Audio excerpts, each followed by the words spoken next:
Et salut la compagnie, on se retrouve aujourd'hui au pays de Cocagne pour une nouvelle vidéo. Et qu'est-ce que j'avais envie de partager avec vous? C'est un poème que j'ai écrit, qui parle de plusieurs choses qui vont, en tout cas qui me touchent et qui m'ont touchée dans ma vie. C'est un poème sur la vérité. Parce que c'est un bien grand mot, mais c'est quoi la vérité finalement? Qu'est-ce qu'on entend par là? Et en tout cas j'ai envie de vous partager un point de vue, le mien. Un temps T, c'était en 2019 que je l'ai écrit, et en fait je me dis, peut-être qu'il peut vous servir, peut-être qu'il peut vous parler, peut-être que vous allez entendre, comprendre quelque chose. En tout cas, le partage et la diversité, c'est quelque chose qui est pour moi essentiel dans la vie, et plus on les mélange, plus ça peut nous donner des belles opportunités et faire des créations. Alors j'avais envie de vous partager ce poème sur la vérité aujourd'hui, et je vais vous le lire. La vérité de moi. N'est-ce pas ton point de vue qui adapte tes lunettes à ta vie? Car il me semble que toi seul choisis la porte qui s'ouvre à ta convenue.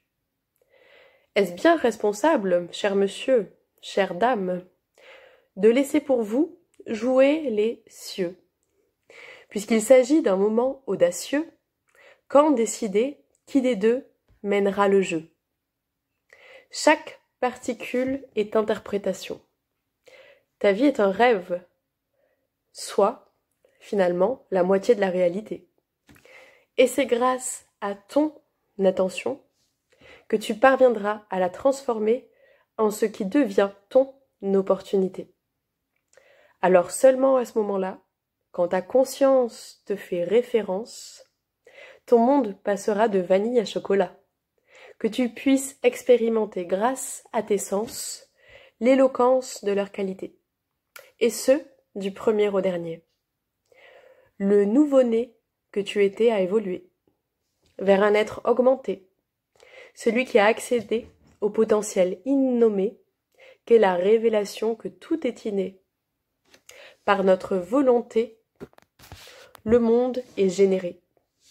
Ainsi créé, nous tirons des dés de la création spontanée. Et finalement, ce poème, je trouve qu'il vient rejoindre ce dont on parlait la semaine dernière, c'est-à-dire le potentiel, l'épigénétique et ce que l'on pense. On a tous des lunettes dans la vie, c'est-à-dire une grille de lecture qui nous est propre. Et ça nous appartient aussi de décider de la faire évoluer ou pas. Ça vous dirait pas de changer des fois de lunettes et de voir les choses autrement? Décidez quel verre vous mettez ou quelle monture vous choisissez. Personne ne vous a dit de garder les mêmes toute la vie. Et ça, c'est bien quelque chose qu'on s'attelle à faire en tout cas. Je mets toujours des efforts dans ma vie pour changer de perception, c'est-à-dire de garder de plus en plus, d'ouvrir de plus en plus mon esprit pour comprendre qu'on a tous des points de vue différents, qu'on a tous des visions différentes. On sait très bien que dans une même famille, d'une même langue, d'une même nationalité, d'une même culture finalement, on a des fois du mal à communiquer, tout simplement parce que nous sommes des individus vivant en collectivité.